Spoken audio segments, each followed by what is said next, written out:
I'm Abby from GMA Social Media Team. First of all po, congratulations sa 15 years na pagpapasaya niyo po sa Madlang People. Salamat po. For my question naman po, since nababanggitin na rin kanina yung magpasikat, sa loob po ng 15 years ng Showtime, anong magpasikat performance po ang pinakatumatak sa inyo at bakit? Anyone can answer that? Sino kaya? Queen Jules. OG. Yung ano, yung baliktad na kami ni Kayo Lente. Oo. Kasi lahat ng mga classmate ko talagang nanood sila, natuwa ako. Galing. Parang trending siya for like many years after that. Yes. Si Chang Ami. Favorite? Ha? Grabe ka, Jules. Actually, lahat naman memorable kasi yung una ko is with Anne. So, Yun nga yung with Joey Marquez. Yung, oo, Pinaikot-ikot ni Joey Marquez. Sa mga hindi nakakaalam, kasi nga talagang first time ni Chong Joey na ma-harness nung time na yon. So parang dahil kulang na sa oras, hindi ko na alam kung saan ko siya nahawakan. Basta inikot ko na lang siya sa harness. Akala niya po, yung pagtingin niya, akala niya bumbili, napundido, ginanin niya eh. Inikot ko po. Hindi pa napundido. Tapos pagkaikot ko nun, bumaba si Chong Joey, hindi na po siya bumalik ever dito sa Show. So, ako na po ang... Last siyang nakita ng Last araw. na po siyang nakita nung araw eh. Nag-quit! Nag-quit po yata. So ako po ang naging dahilan. Yun po. Nabayonate daw si Chong. Nabayonate si Chong, di na bumalik. Oo. So yun yung memorable ko. Kasi yun yung first magpasikat ko eh. Nung time na yun. Kaya yun ang pinaka-memorable sa The Anne Curtis experience, isasabi niya na talaga. Yes. Yun ang Anne Curtis experience talaga pag magpasikat. Yun. Si Jackie naman.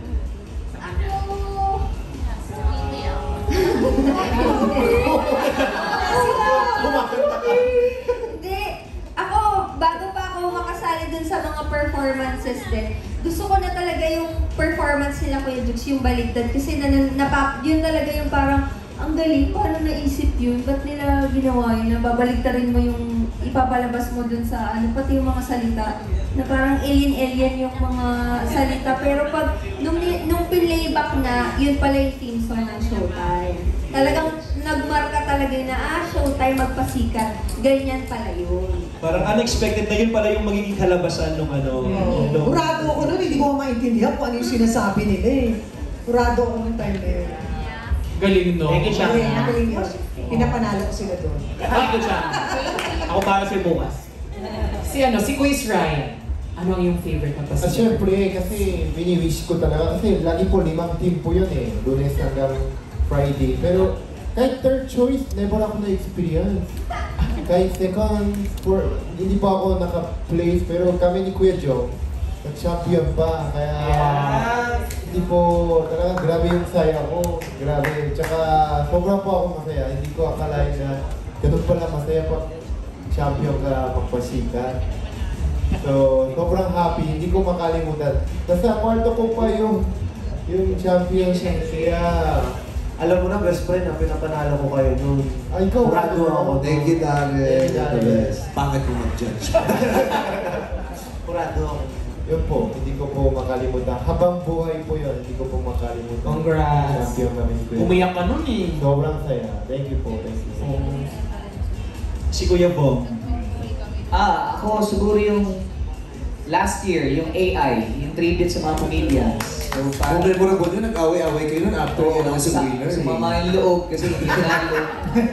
Nag-away sa group chat din. Pero ang ganda lang po kasi ng experience kasi parang yun nga, paano nga, like ako, started po ako sa komedyante, si Vice kasama ko, paano nga ba kung wala na tayo, paano tayo maaalala ulit? Kaya napag-isipang gawin yun. Tapos, hindi lang pala siya pwedeng gawin basta-basta, so kailangan ko din siyang ipaalam doon sa mga family ng mga in-review para din siya payagan, para may approval yun. At hindi siya madaling isipin o gawin, pero na-achieve para sa Showtime. Ang ganda nun, yun eh, di ba? Si Quiz Ayon, ano yung favorites? Siyempre yung last year na ginawa namin nila, Oilon tsaka Shimmy, sobrang relate talaga sa mga tao yun kasi lahat naman tayo pag kumakain puro cellphone, di ba? So, wala nang oras para mag-usap-usap. Eh, yung pinaka-paborito ko talaga. May mensahe. Champion. Yung... Kayo gusto mo kung pinagdag iba natin yung mga host meme or kuya? Ako hindi ko performance, yung iba performance nila Ayon last year. Kasi very personal yun eh, kay Ayon. At proudest moment niya yun eh. At proudest moment ko din. Kaya, sobrang, yung puso ko na tawag dito, yung lusaw na lusaw sa song. Hindi lang dahil siya kasi nandoon, ang ganda-ganda ng performance nila. Ang ganda-ganda ng mensahe, ang husay ng pagkakagawa. Kaya nga pagkatapos, kinaibigan ko yung coach nila. Oo, pinag-direct ko ng performance ko sa QC nung Pride event kasi ang galing. Classmate ko yun. So yun, at saka yung baliktad nila Jukes na performance. Yun ang mga memorable siya. At saka yung first performance ko. Kasi pag pinapanood yun, sabi ko, tignan mo yung magpasikat dati, sobrang simple lang. As in, fun lang talaga siya. At saka yung performance dati, yung kung ano ka lang, di ba? Kung ano nagpapakilala lang kasi kung may ano bang brand device, anong brand dian, anong brand dilabong, gano'n lang siya kasimple. So kung mapapanood niyo yung first performance ko sa Magpasikat, nag-miss gay lang ako. Nag-miss gay lang kami, gano'n, miss Q&A lang, yung tinatanong lang ba yun? Isang araw lang, tapos question and answer portion lang, tapos patawa lang ako ng patawa, gano'n lang siya kasimple. Ngayon halos may namamatay na sa Diyos ko, may mga nag-ground na, yung mga ganyan. Oo, parang, pag yung sabi ko, it was just pure fun when it all started. Ngayon, iba na siya eh, grabe. Ang pataas na ng pataas yung bar kasi na 15 years na kasi. But all for the Madlang people and for our ego na din. Naman tayo umatin para dala sa Madlang people. Pinifeed din natin yung mga ego natin dahil tayo gusto natin manalo at competitive tayo. At saka hindi lang para sa amin, para sa staff namin na nagpapakahirap dito sa to. Kasi sila talaga yung yung pinakapagod, pinaka-umiiyak, pinaka-heartbroken. Kaya pag nananalo kami, masayang-masaya kami, pero mas grabe yung pagdiriwang nila. Kaya inaalay din namin ito, huhusayan namin lahat para sa Madlang people at para sa staff namin na nagpapakahirap at nagpapakahusay. Grabe din ang ego natin. Grabe din ang ego ng mga yan. Oo, grabe ang mga ego. Oo naman. Uy, pero kasama din sa una Magpasikat performance ni Meme, si Ate Lassie. Oo. So, andun na talaga siya ever since. Alam ko yung mga mysterious gay niya. Nandun ka nun? Support ako kay Meme. Pero last year, kasama ka sa Ay, Bini. oo. Yung ba, very inspiring talaga kasi nakasama ako sa Bini, pero Bini ngayon, grabe. Pero nakakatawa kasi yung mga old videos, nagre-resurface pa rin sa social media. So parang 15 years lang nakalipas pero parang nare-remind pa rin tayo na ito yung mga magagandang performances ng mga Showtime hosts 15 years ago. Iconic pa rin talaga. Yes. Thank you so much. Yes. Thank you so much. May question pa. Hey, Showtime family! I'm from GMAnetwork.com. So medyo personal siguro ang ating angle for this. Bakit special para sa inyo ang anniversary ngayong taon? Question? Okay, kasi una-una, 15 years, 15. Alam naman natin ang 15, sweldo. So, feeling ko, ang sweldo. Ako, feeling ko, swerte to dahil feeling ko mas maraming sponsors ang darating sa atin since maraming mas lalo dumami na yung suporta sa atin at yung reach nga na sa sinasabi ni Kim dahil sa inyo, sa GMA. Thank you. And napaka-special nito kasi parang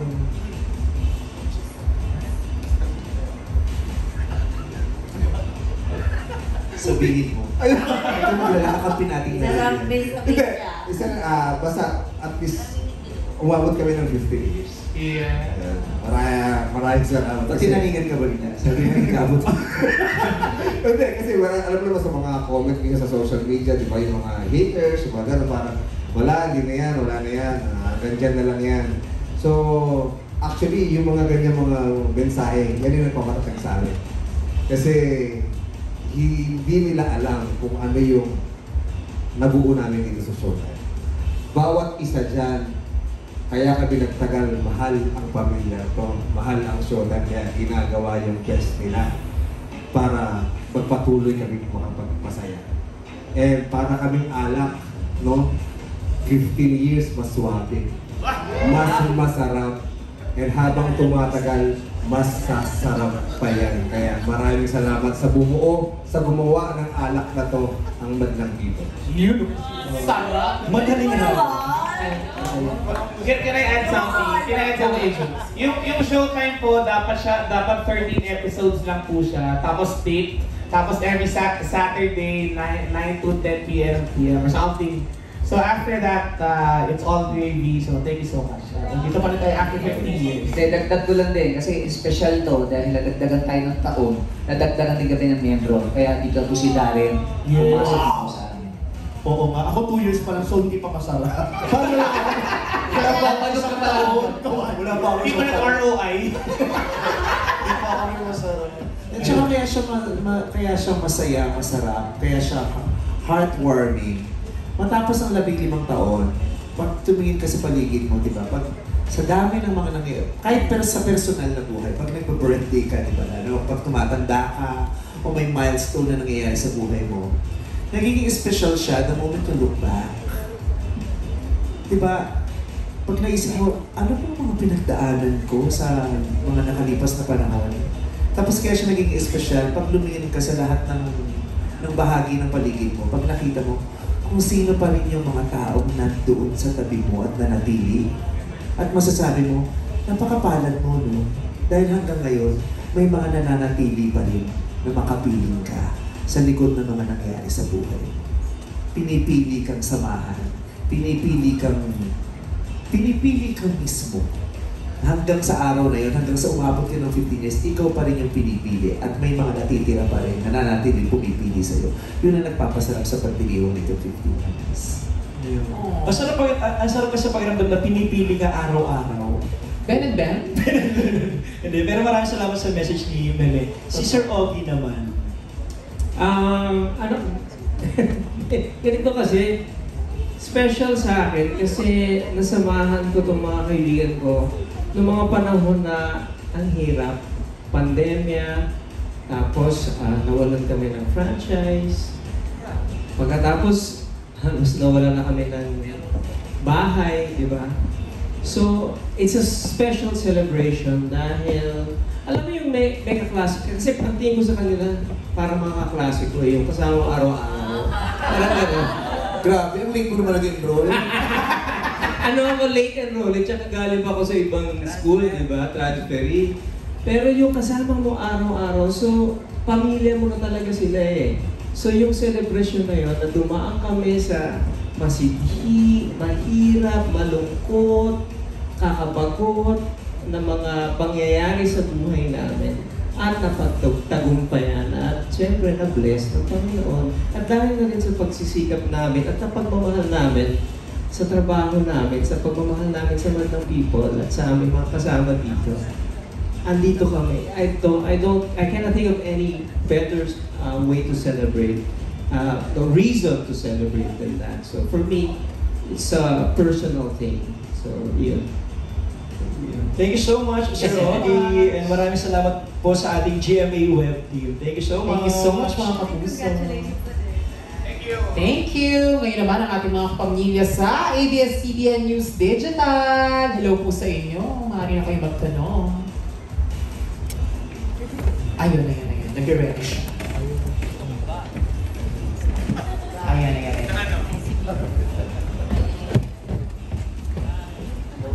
Congratulations on this milestone. Thank you.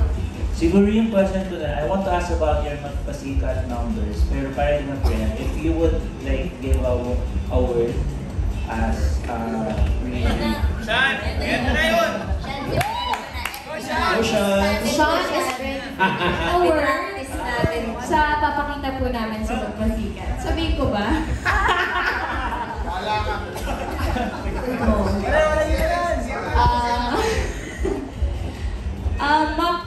Ano ba? Word? Wow! Yun. Wow! Wow! Ayoko mamaliit. Wow! Ayun. Ate Lassie. Stunning. Wow! Sa'yo galing yun. Spell mo nga. Basta yung sabi ko na. Ate Jackie. Ano? Mabangis. Mabangis. Parang tigre ah. Ay, ano? Darren. Kakaiba. Kakaiba. Lagi naman kakaiba talaga. So, Sabi sa reaction na nagtanong, parang di magandang content yung mga sagot. Parang hindi naman interesado nakakaano yung mga sagot. Quiz Ayon. Sa akin ano, spectacular. So proud of you. Kaya pala tahimik siya, nag-google siya. Alam niya yun. Sa akin. Ryan. Quiz Ryan. Amazing. Amazing. Amazing. Ginawa mo yung kay Kim Chu. Yun yung sagot ko eh. Kim Chu. Miss Kim. Mapuso.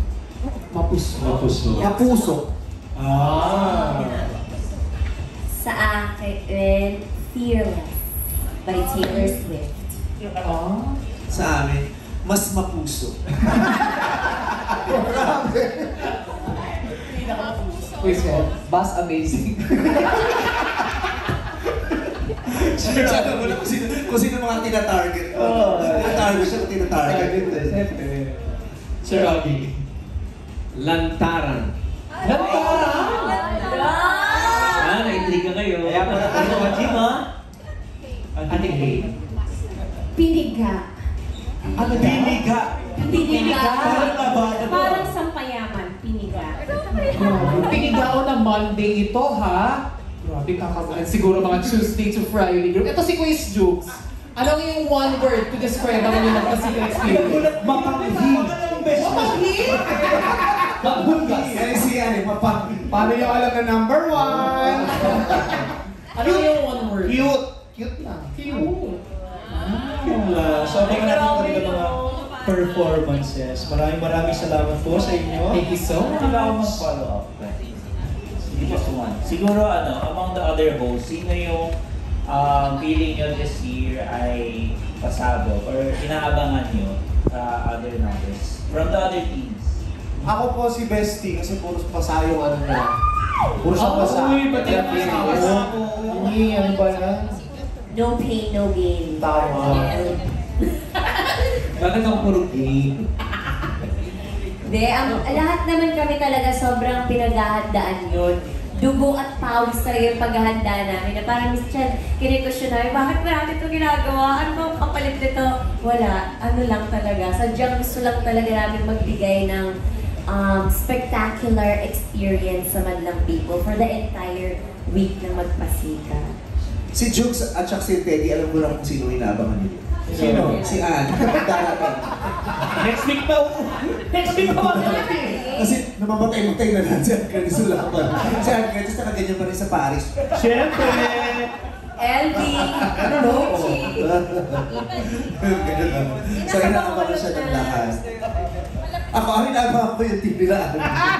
Kung dadating mo, hindi. Hindi, darating siya, kausap ko siya ng isang araw. Oo. Excited siya. Tanda naman siya, kalkulado lahat niya yan. Carry ni Ann Curtis at kalkulado. Kailan ba kayo, Jukes? Thursday. Dating ni on Friday, no? May isang quiz, di ba, saktong-sakto na October 24, di ba, ang inyong Thursday, di ba, saktong anniversary episode. That's right. Hindi mo ba nararamdaman na premonition yun na baka kayo ang maging champion this year? Sinasabi ko sa inyo, hindi kami mag-champion.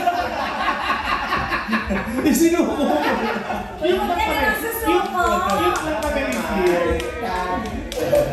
Kaya yan. Sandali lang. Di ba ano sinabi mo yung performance mo? Fearless. Fearless. Yes. Dami mong pasa. Yes. Diba? Oo.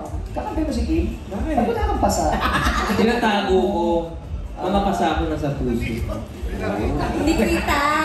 Ay, hindi bakit? Bakit ba naghanap ng pasa sa Naka-jacket akin? kasi siya. Sino ka ba? Anong ba ngayon?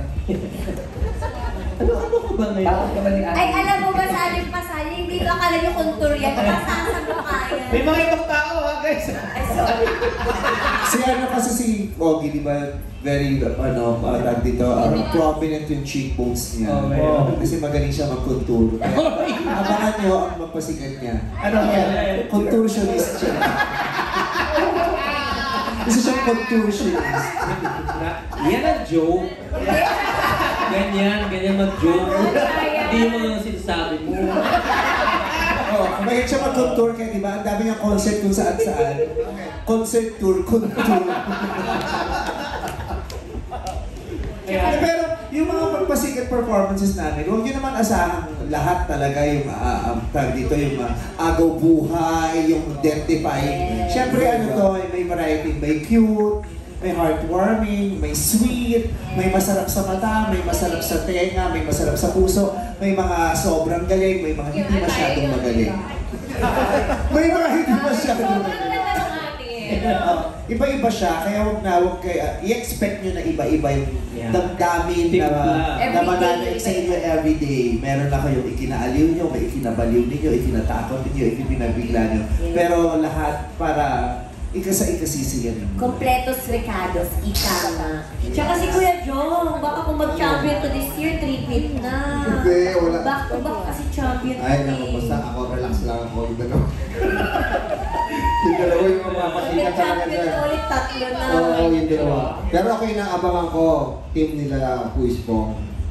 Una lalo sa Puispong yan. And unang year nga ni Darren, gusto kong makita kung ano yung gagawin ng isang tao. Nakita na natin, di ba? Doon na tayo mag-expect sa mga bago kila Darren kasi ang dami naman na natin napakita eh. Ito yung pagkakataon para ma-prove mo naman na may papakita ka din, Darren. No pressure. Siyempre, Darren, hindi puro bata-bata lang. Prove ko yan ay papakita ko. Nako. Tatanggol ko yan. Prevention talaga siya. Pero hindi, ito magpasikat namin with Darren, ayon siya namin. Kakaiba talaga siya. Hindi pa siya nagagawa dito sa magpasikat namin. Kasi nga hindi pa rin nabubuo. Kaya nga, pinalala mo pa. Sino kasama ni MC Lassie? Si MC ang kasama ni MC yung doktor kasi kapag siya. Nag-MRI. Sa doktor ang kasama niya. Ayaw tinatanong. Ogie. Excited ako for them. Bakit? Ayoko kakaiba ang gagawin ni MC Lassie. Oo. Nasa doktor na ngayon si MC. Papa-optionalize. Yung pala yun. Pero maraming abangan na mga performances sa ating mga host sa Magpasikat. Maraming salamat po sa ating ABS-CBN News Digital. And okay po ba yung content na yun? Okay ba yun? May views ba yan? May views?